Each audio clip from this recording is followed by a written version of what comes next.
Shalom dan selamat pagi diucapkan kepada saudara dan saudari yang dikasihi Tuhan. Mari kita bersiapkan hati kita untuk mendengar dan merenungkan firman Tuhan pada pagi ini. Dan kita akan berdoa khas untuk pribumi di sekeliling kita. Mari kita bersatu dalam doa. Tuhan yang berkuasa dan bertata di atas syurga, terima kasih Tuhan kerana telah memberkati hari yang baru kepada kami. Terima kasih Tuhan kerana memberkati firman-Mu kepada kami dan minta Roh Kudus memenuhi hati dan pemikiran kami, agar kami dapat memahami firman-Mu dan jadikan firman-Mu lampu bagi kaki kami dan cahaya bagi jalan kami. Kami serahkan masa ini dalam tangan Tuhan. Dalam nama Tuhan Yesus kami berdoa. Amin. Saudara dan saudari yang dikasihi Tuhan, firman Tuhan pada pagi ini diambil dari Mazmur bab 9 ayat 1 hingga ke-20. Mazmur bab 9 ayat 1 hingga ke-20. Dia akan memimpin kita untuk membaca pada pagi ini. Ayat pertama, untuk pemimpin muzik menurut lagu kematian anak, Mazmur Daud. Aku akan memuji-Mu, ya Tuhan, dengan sepenuh hatiku. Aku akan menceritakan segala keajaiban yang Kau lakukan. Aku akan girang bergembira dalam-Mu. Aku akan menyanyikan pujian untuk nama-Mu, ya Tuhan Maha Tinggi. Apabila musuhku berpatah balik, mereka akan jatuh dan musnah di hadirat-Mu. Kerana Engkau telah menegakkan hak dan perjanjian-Ku, Engkau bertata dan menghakimi dengan adil.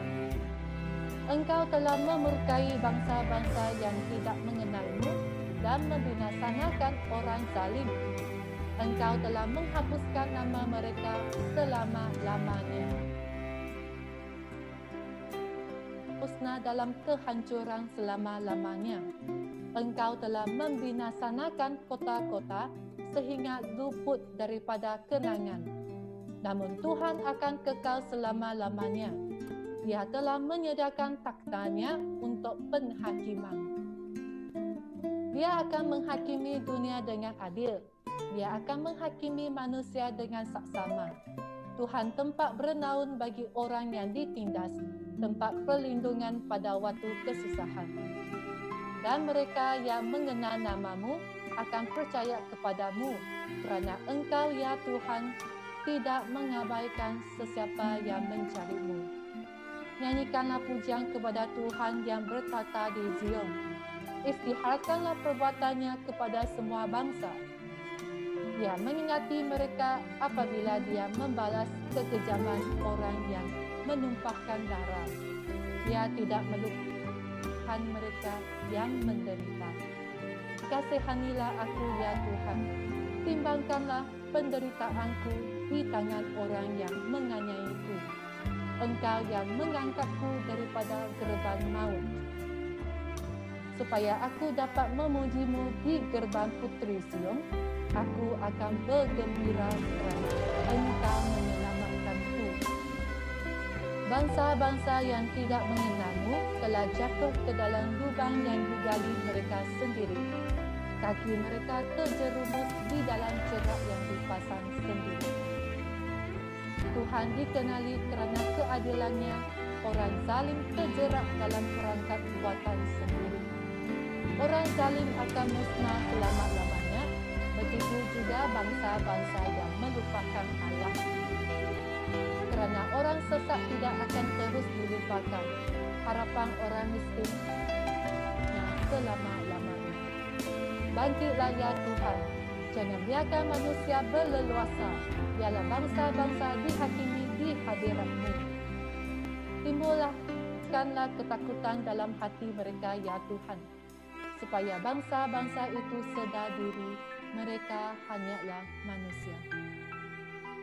Saudara dan saudari yang dikasihi Tuhan, Mazmur 9 merupakanlah salah satu puisi kesyukuran daripada Raja Daud yang berkaitan dengan kesyukuran apabila dia mendapat kemenangan serta kesyukuran apabila hak dan perjuangan dia ditegakkan oleh Tuhan. Ketika aku mengulangi baca Mazmur 9 ini, saya memperhatikan bahawa Mazmur 9 ini boleh dibahagikan kepada dua bahagian, iaitu bahagian satu diambil daripada Mazmur bab 9 ayat ke-10, manakala bahagian dua diambil dari Mazmur bab 9 ayat 11 hingga ke-20. Kedua bahagian ini mempunyai dan mengandungi tiga mesej yang penting. Dalam Mazmur bab 9 ayat 1 hingga ke-10 dan juga Mazmur bab 9 ayat 11 hingga ke-20, mesej yang pertama adalah berkaitan dengan pengalaman Daud apabila dia mengalami keadilan dan belas kasihan Tuhan. Lalu dia bersemangat untuk memuji dan mengkabarkan perbuatannya. Apakah keadilan dan belas kasihan yang dialami oleh Raja Daud? Apabila dia diserang oleh musuh, Tuhan telah jatuh dan musnah musuhnya di hadirannya. Ini adalah keadilan Tuhan terhadap Daud ketika dia diserang oleh musuh, dan Tuhan telah jatuh dan musnah musuhnya di hadiratnya. Oleh sebab itu, Daud ingin memuji dan mengkabarkan perbuatan Tuhan terhadap dia. Selain itu, kita juga boleh lihat daripada ayat keempat, iaitu belas kasihan Tuhan yang telah Raja Daud alami. Tuhan telah menegakkan hak dan perjuangannya dan bertata dan menghakimi dengan adil. Ini adalah belas kasihan yang dialami oleh Raja Daud. Selain daripada ayat ketiga dan juga ayat keempat, dalam ayat ke-11 hingga ke ayat 14, kita juga dapat memerhatikan bahawa keadilan Tuhan yang dialami oleh Raja Daud, ianya Tuhan mengingati mereka dan tidak melupakan rintihan mereka yang menderita. Saudara dan saudari, bukan setakat ini, di ayat ke-13 juga menunjukkan belas kasihan Tuhan terhadap Raja Daud.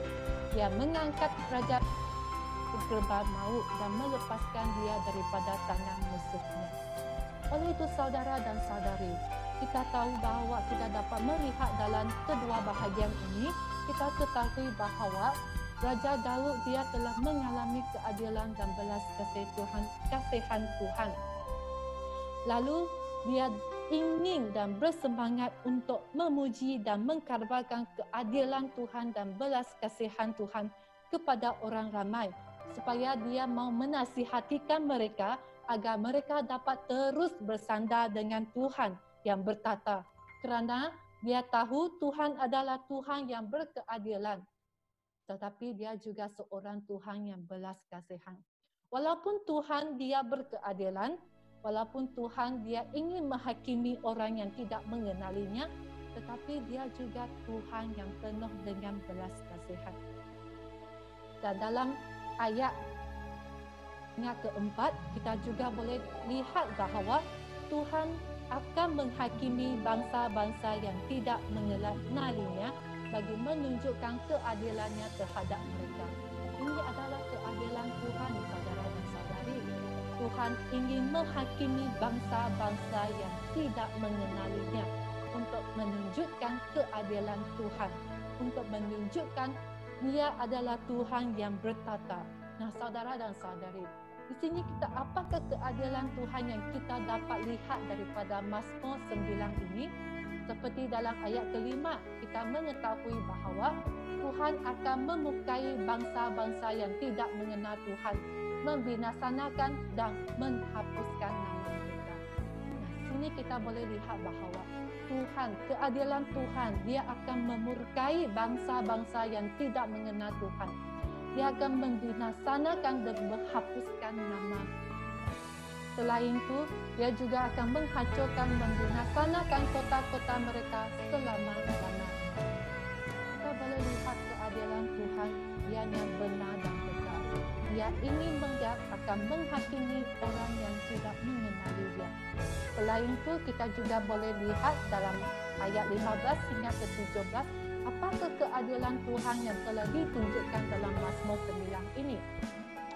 Dalam ayat ke-15, di sini dia mengatakan bahawa Tuhan akan menjatuhkan mereka ke dalam lubang yang digali mereka sendiri dan kaki mereka terjerumus di dalam jerat yang dipasang sendiri. Bukan setakat ini, keadilan Tuhan juga akan menyebabkan orang terjerat dalam perangkap perbuatan sendiri dan dihapus selama-lamanya. Saudara dan saudari, kita tidak ingin dihapus oleh Tuhan selama-lamanya.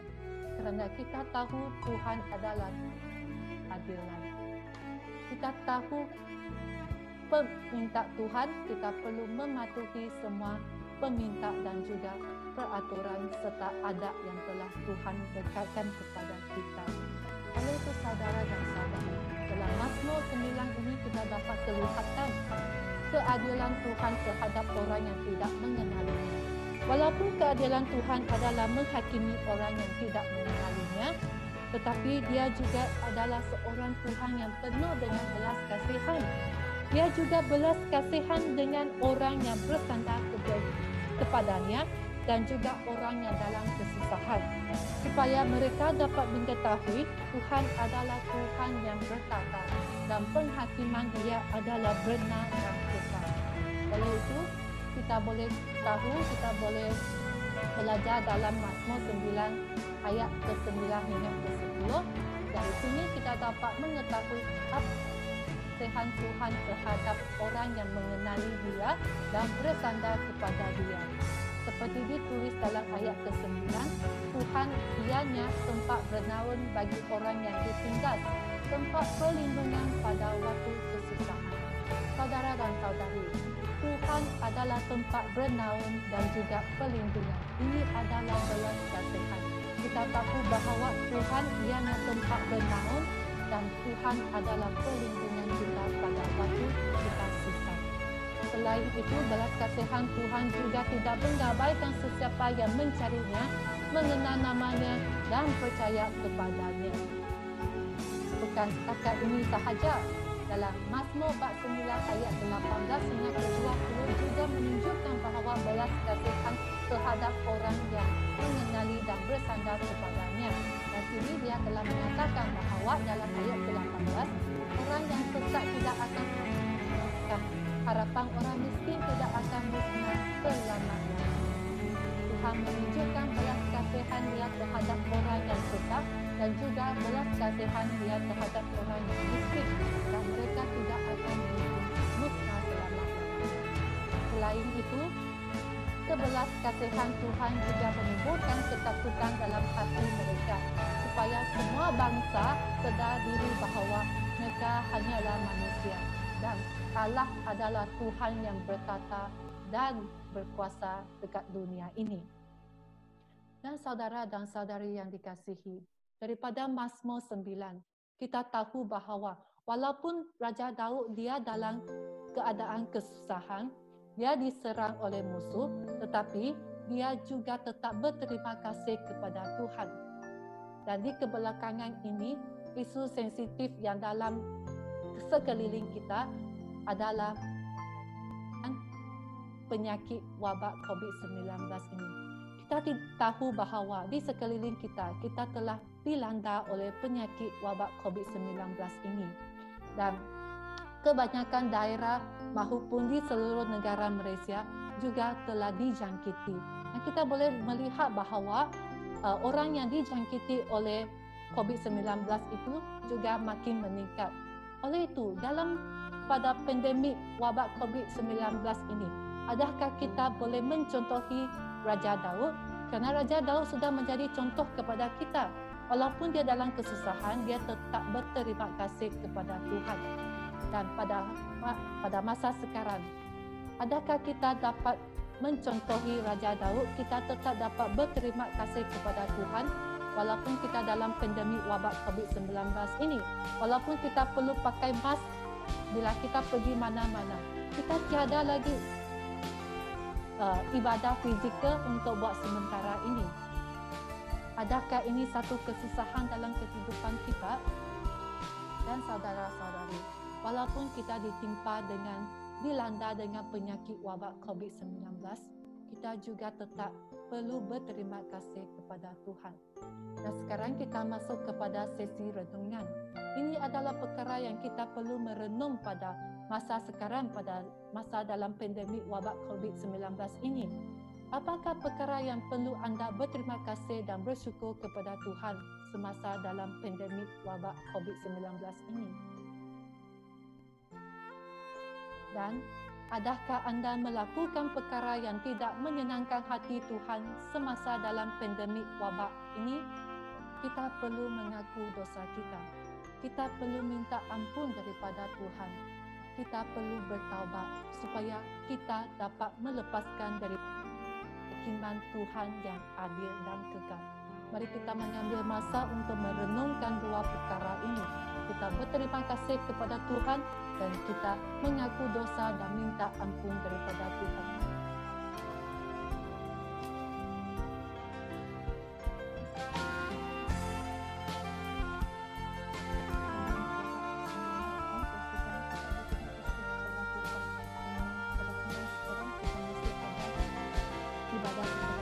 Kita mesti ada persekutuan secara talian boleh dijalankan.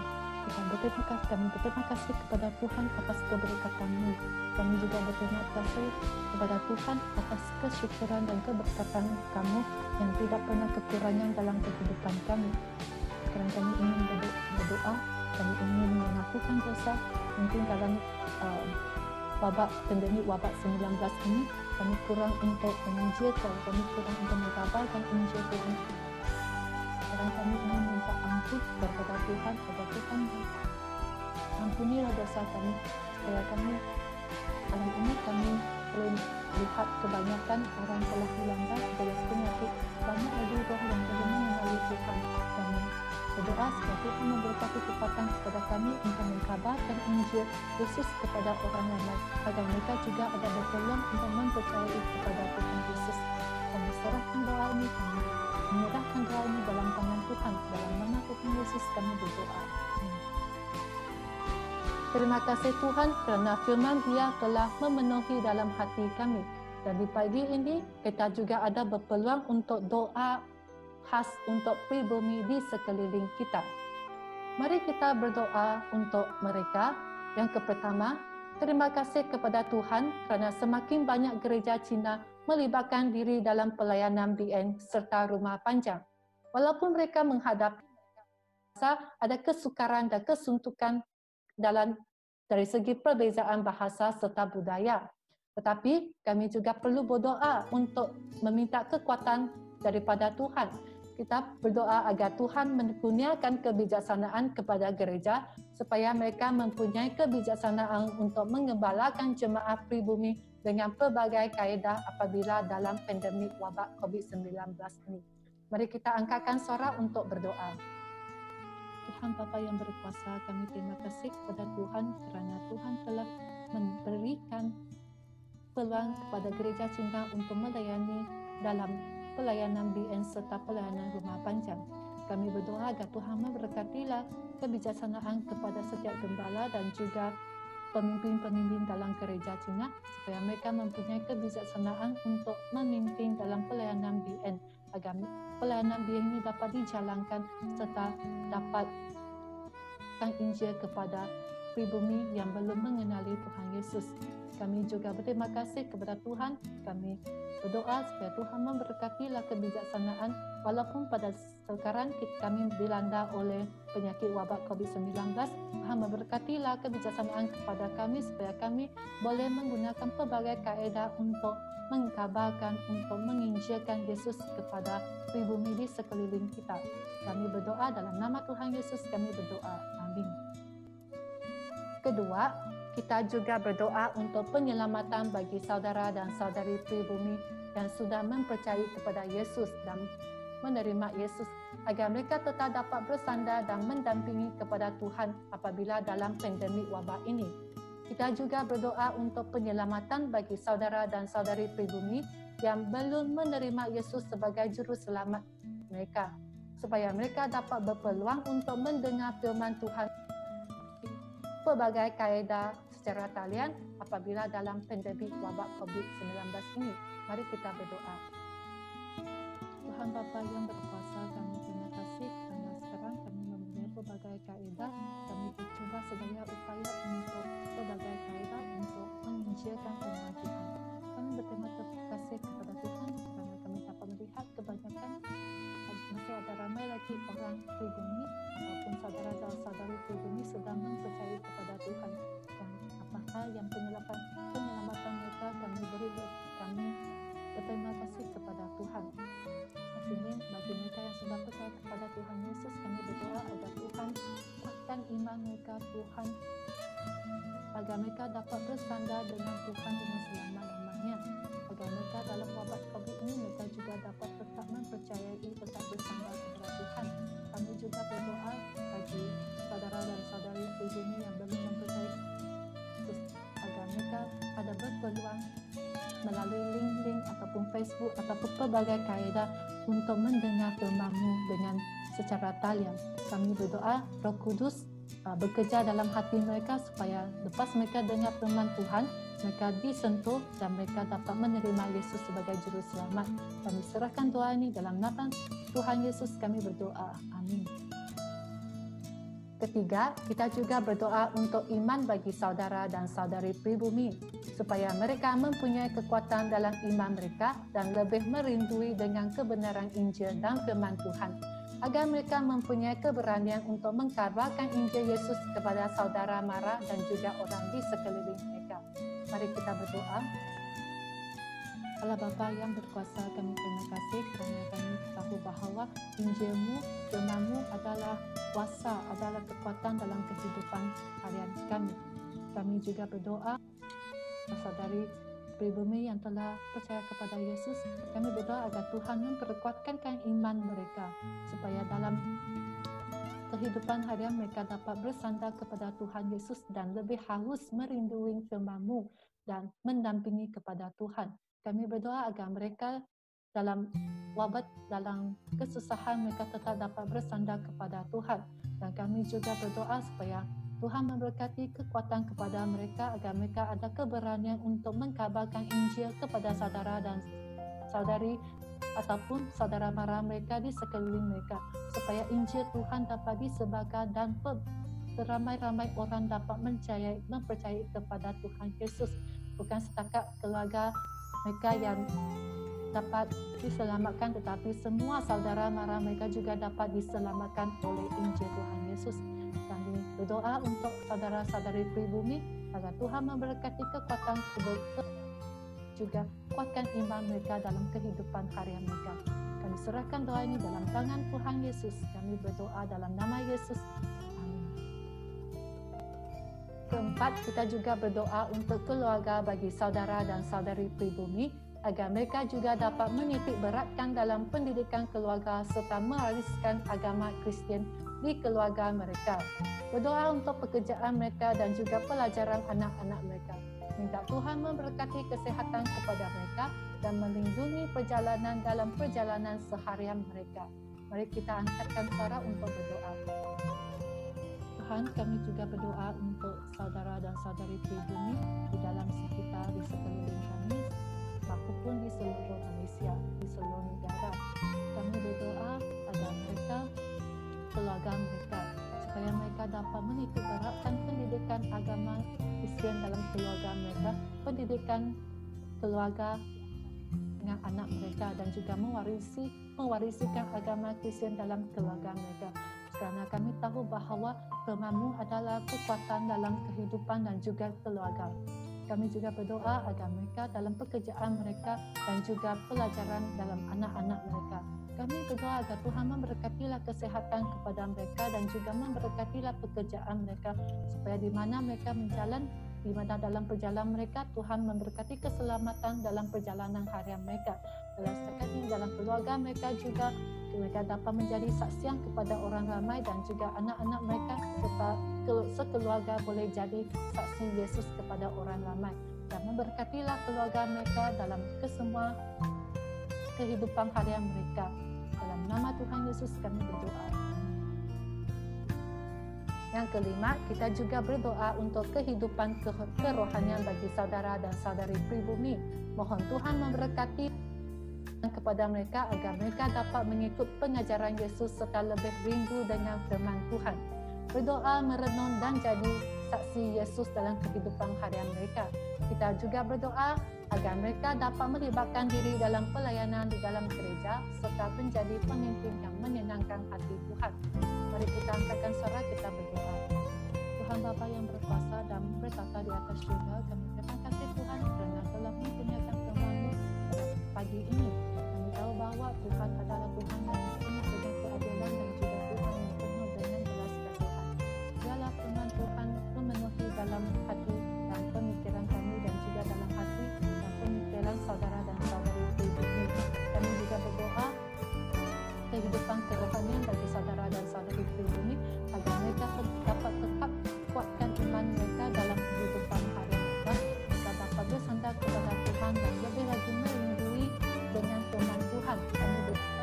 Mereka dapat dalam kehidupan harian mereka dapat berdoa, mereka dapat baca firman Tuhan, mereka merenung dan menjadi saksi Yesus dan mengikuti pengajaran Yesus yang telah mengajar dengan kami. Kami juga berdoa supaya mereka ada kekuatan, mereka ada kebijaksanaan, mereka dapat dibangunkan untuk menjadi pelayanan dalam gereja, melayani di dalam gereja dan juga menjadi seorang pemimpin yang menyenangkan hati Tuhan. Kami serahkan semua saudara dan saudari pribumi di dalam tangan Tuhan. Dalam nama Tuhan Yesus kami berdoa. Saudara dan saudari yang dikasihi, terima kasih Tuhan kerana memberkatilah kuasa doa kepada kami untuk berdoa. Dan untuk mengakhiri sesi renungan pada pagi ini, marilah kita melafazkan doa Bapa. Bapa kami yang di surga, dikuduskanlah nama-Mu. Jadilah kehendak-Mu di bumi seperti di surga. Berikanlah kami pada hari ini makanan kami yang mencukupi, dan janganlah membawa kami ke dalam percobaan, tetapi lepaskanlah kami daripada yang jahat. Kerana Engkaulah yang mempunyai kerajaan dan kuasa dan kemuliaan sampai selama-lamanya. Amin.